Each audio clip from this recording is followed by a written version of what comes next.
Nobody takes you to the police station and get you killed. We go through an investigation process, and in the end, we'll come to a conclusion. If you need to send you to the court, you go to the court for the court also to deal with the matter. Police are friends to the people. Therefore, people should not be too afraid coming to the police station to answer a question or two. In the end, we maintain integrity, fairness, honesty. Deputy Regional Commander LCP Bismarck Japan. After ko ansemfo fromu.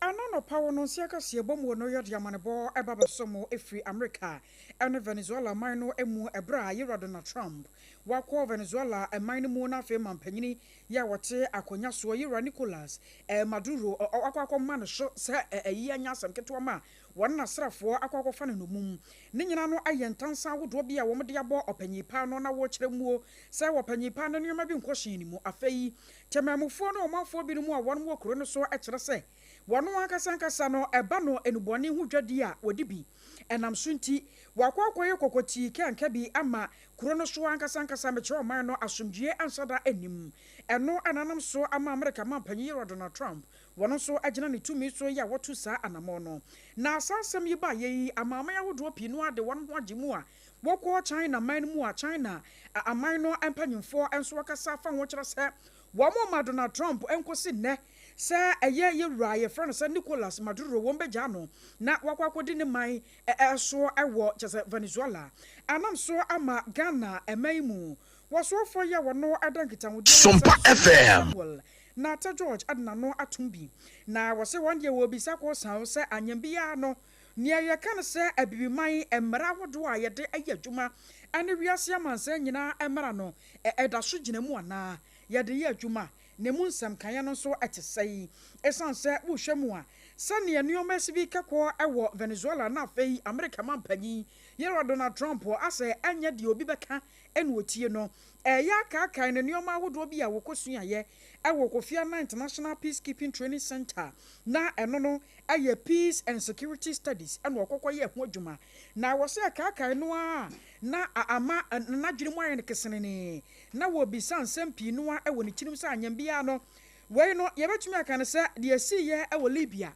ene Iraq no ebia na eba bekoso ya na senka amama ya wodo wo mra wo mde yi adwuma se wo bi ntira ne hye nko obi de so na wonkonko dictate se bi wonko kire de wa man foforo no won munye e wo saman ne so na so asa America man panyi de wo pe no wo ye no eye bi na asie yi anasa sai anase wo bi sase ne Russia ade ye Ukraine no na wokotena Ukraine fofa ahodie so no eye sabia na ekoso no wana ene na tesadia na ne ntwa ye kura se obi kiri kuromuo na America mampanyi be ma no so no mumsa na afa be wie kire temamufo be hahai na won matete ewo ehu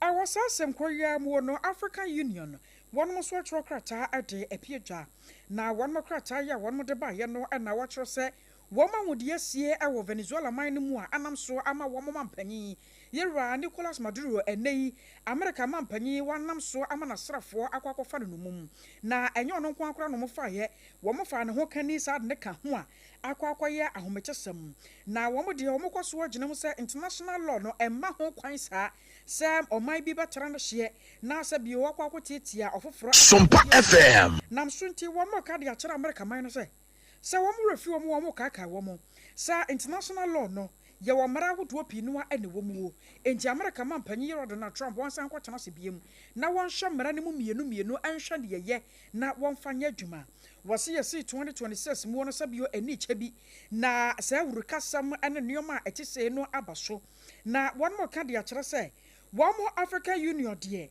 wo mo kwasoa etai Venezuela man no achi won mo gina won mo chi achigina pa se ade biada efa no se enkonyasie ye bema asumdue aba ebema mentem wase to atwa na obuo ane anidie aye adwuma ewa amama ahodo ntam no eno ana African Union won mu gina mu ade mapa na mom tawantawa de won mo ansoso so nam so nchi won mo kwaso atonsa ade afre amama ahodo a wọ́n so ka bie wọ́n anim banyam se wọ́n nyina anka wọ́n tammom na wọ́n ne America mampanyi yero Donald Trump nkosi nkonya sanse ne yakaka kono ano eden se ebibre mu atoya ahodo amama ahodo mpanyimfo wọ́n betena se ne waye nhwehan ama se hurukasemi akɔso ɛwɔ Venezuela ɛman no emu. Awusaye ko ensam foforo emu.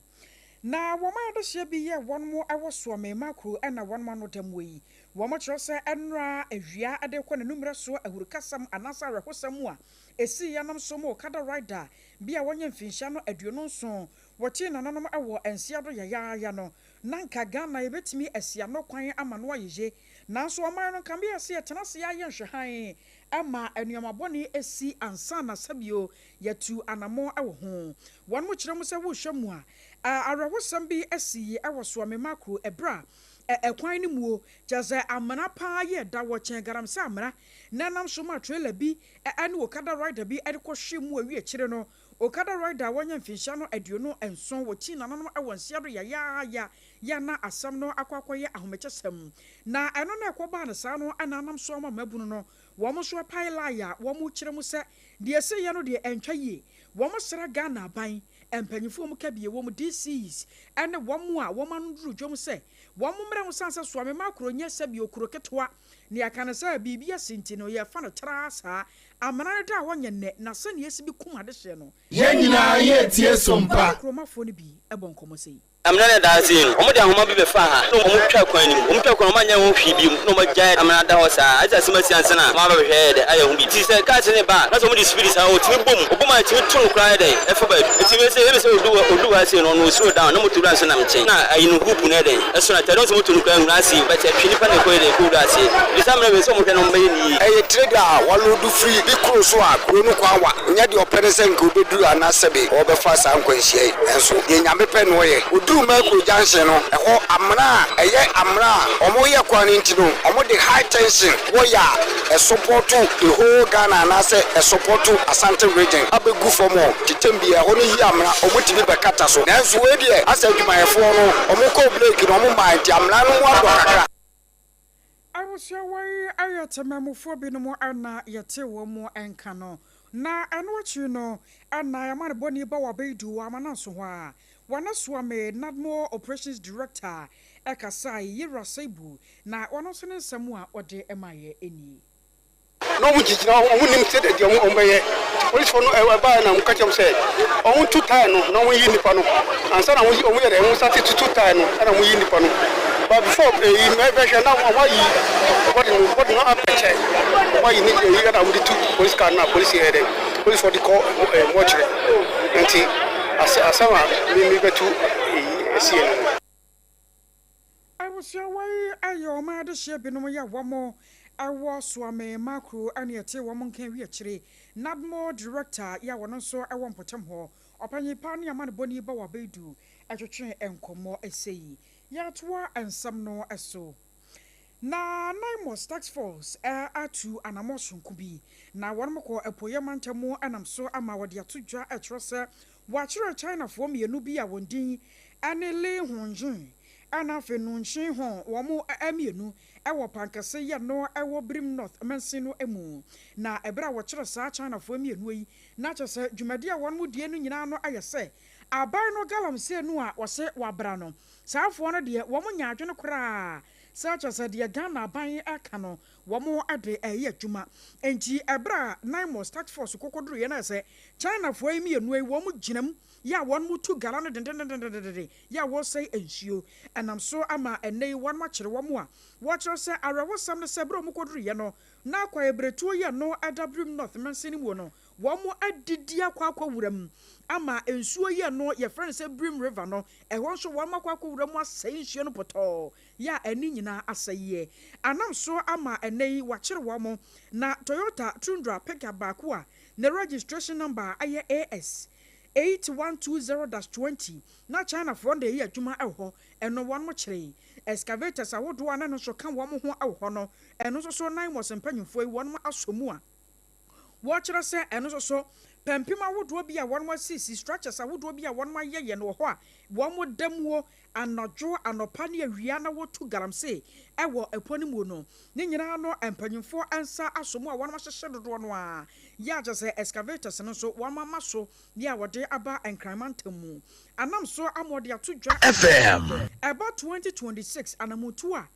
was a 9 months tax force no ade gu akwamu anokwasem eno se won monsa nyene ye kura e wom se 2025 no ewuruka sampi no ana kwaso emabunu di won modam ye sase wom neoma ewi akire kura no ebinam so etinananom ewonse ado de nanso wantumi mu won mabam se 2026 no won ba kire won monsa ade gu won ayamu anam so ama wabokoko se efri na de kura woni a won ba kire wono wabawasa emra ane wobedi na sa China fo mienu yi womo adomo kwa kogina emra no na baabi emra no da no wotumi ede ato amano ayiyi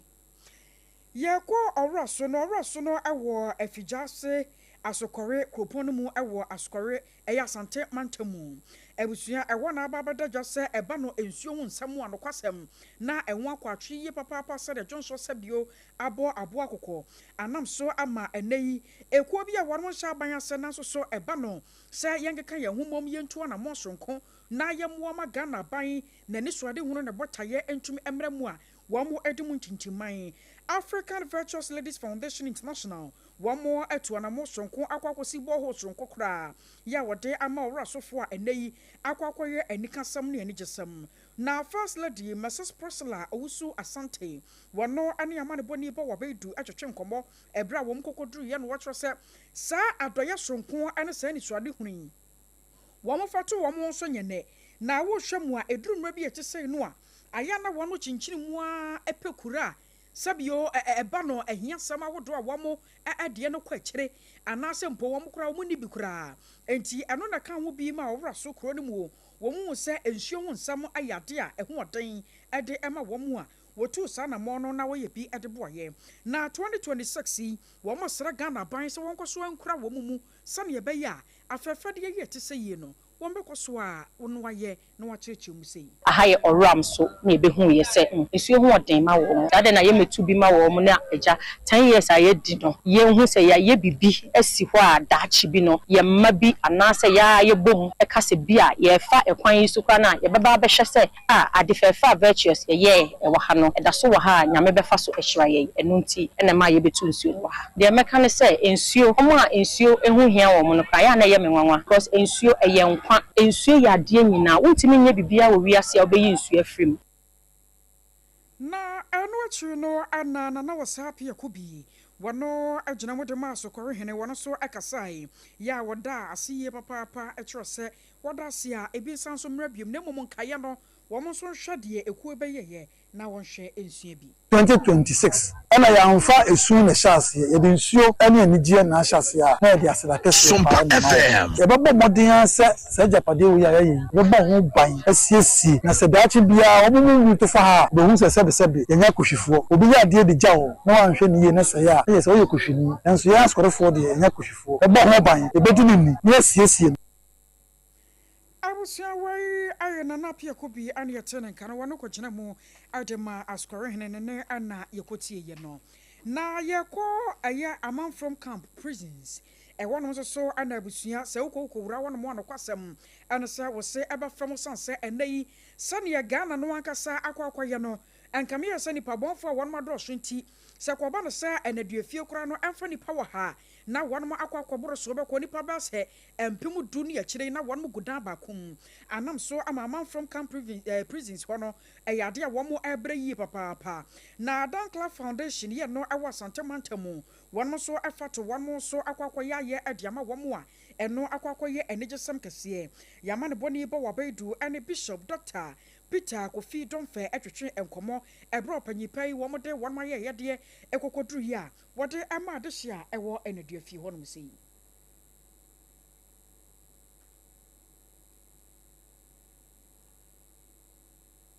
na ekuo no so ayehu ye Dankla Foundation akokumase he ya ebinum susu se obi a wo afiase bia ne bone bia waye ntina mana ba be pie afiase be obi ne obi wo afiase bia sen bi na esan ne oba be pie ho no rema wenye die twato because nya afi ne yasase be se mfie no muni na yasase we street feeding ya kokko be hospitals and other stuff be enne na edu ase na enim se na me ya dum kwa afi da sese ye besa be fie he ya besa be fie nti wenye die di kan anase die twato yesere nkwane ahode firi rade ho na yesere mwanso firi adomfo ho no Ebinom susu sɛ obi a wo afiase bia ne bɔne bi a waye ntina mana ba be pie fiase be obi wo afiase bia san bi na esan ne wa ba be pie ho no ora ma wenye die twato because nya afa ne yasase be se mfie no muni na yasase we street feeding yakokɔ ba bi hospitals and other stuff be enne na edu ase na nim sɛ na me yadom kɔ afa da sese yebesa be fie ya yebesa be fie nti wenye die di kan anase die twato yesere nkwane ahoden firi Awurade ho na yesere mo wanso firi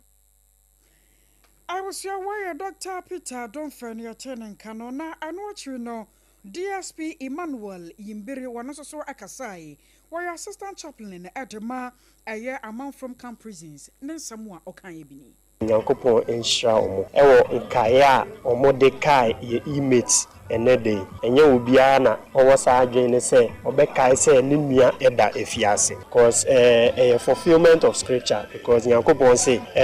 come dey me no wan ma me aduane nti ne nti a o kan asa ne se because of ye image ene the needy in society nti na Jesus kan asa nti nioma na omo de aba no omo afọ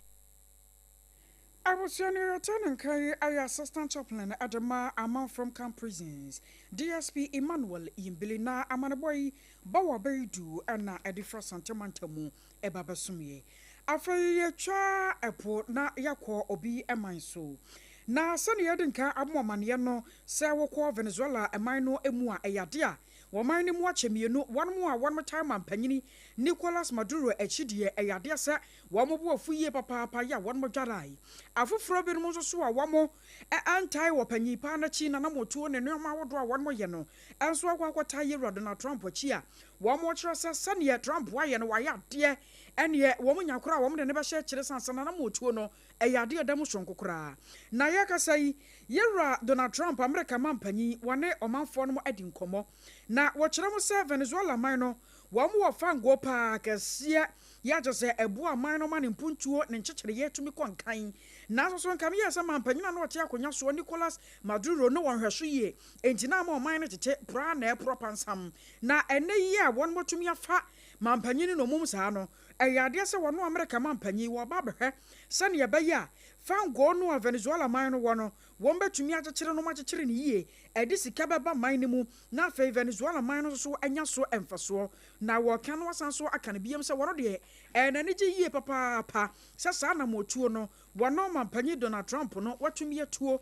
na wode aboa ama Venezuela man no efri na de kurefa hodie baba ye wono dia. Armed forces conducted an extraordinary military operation in the capital of Venezuela.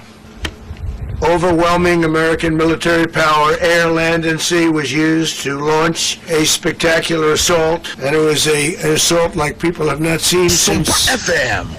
World War II. It was a force against a heavily fortified military fortress in the heart of Caracas to bring outlaw dictator Nicolas Maduro to justice. This was one of the most stunning, effective, and powerful displays of American military might and competence in American history. And if you think about it, we've done some other good ones like the attack on Soleimani, the attack on al-Baghdadi. I was your way, America mampanyi Donald Trump.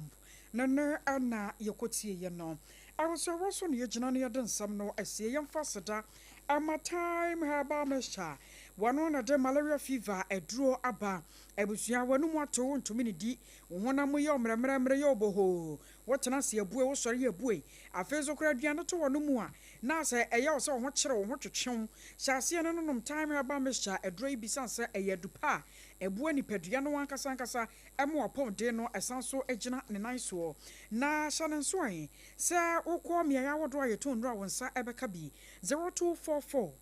417669 0244 417669. Now one in for any encomo. Casa natural me no water a insukrogen. In she a yan on mamma, you want to yabu no party. I would word an engagement outdoor in a year. What one on Shasa with the casa natural me no water never serve a whole war. Says the ensure when I was young. One no moon, how would that? You won't sure one maba no baby, mu house at TNE, Madame na kasa natural mineral water de eye nsu krogyen ensu a yagye atomu ensu a hotie ensu a emudwo eno ne kasa natural mineral water Kasaloma Ventures for na akwakofa de abataifa Accra for 0206 469 430 0206 na wona mpanyimfo eni enkomo onga ma mensa no boafo no se woduane ba yeda ayo onga ayeduane ba na wo ye tomato stew anankontomre stew lai soup bi na wobo enkwa apia bi achasa aponche gine mu anasa akokọ na mo na aye onga ena fa ye woduane Food and Drugs Authority one magia tum se eye enti bomode ase wo bobo wura mu ewo stores ahodo nyina mu eja ahodo mu kwa wo so pe onga ma mensa no boafo aduane no eya spices no ebi End Point Homeopathy Clinic e wonum ne yade a ye bekwa akwaje ayaresa ede afri End Point se men kan tro se abusua yade ba na tete wo ede wuchi na nanom ewo ense do ayo so koda na ko End Point Homeopathy Clinic enchen wo kwa wo be show kama ama wapomden no asipi na asita ade aka ho na hyane nso an se bibia ni aframpanyifo na ene wonom eni enkomo sanse yete wonom so ane yasore yie papa wonom ba yei wonom adwuma eho che na Sompa FM 0244 867 068 0244 867 na wone End Point empanyimfo eni enkomo ye abusua de da yakoso ya ne pitiri ha anansam ne nyina yede esie na afa no wofidie no wode ato ha no mo a ensamo do ya yede ebramo no de di mo kote no bi ayese yakwo mankasem kokofa urukasam ya esie honam so ma binum aprepra no ma ose adoyo edu jamfi mafo watu yenkra ede efi ho sanso na Western Central Western Central Regional Police Command no enso ede tudwa etrose aboso enano da arewosam wasiye ma akrabo eka akoda wanya mfinsha ne du nwotwe no aposi fashase a autopsy no one mo eye no wada ne akire ede ama abusua na Naimos Tax Force adiaba se one mo kire China form ye no bi ewo pankase ye no ewo Brim North mansini mu a emu hwehwemu ahoto enso ahyase na yebo hwi ekọ America man mu ema Venezuela mampanyina ene ye Donald Trump wakwa kire no enu nso mu nsem yekofa kakra ede ebremo wei anana foforo bi eka ho a ena wiabrei Kasiabo ye dikan ewo kwasiada imu anade to so mienu ye dikan ewo kwasiada imu no ye fa adebremu na me yametena se na mekenkan ye no metin ene AKOSUA AGYEIWAAH KODIE buaten ya sori so akọ na ade di ho enso atwaso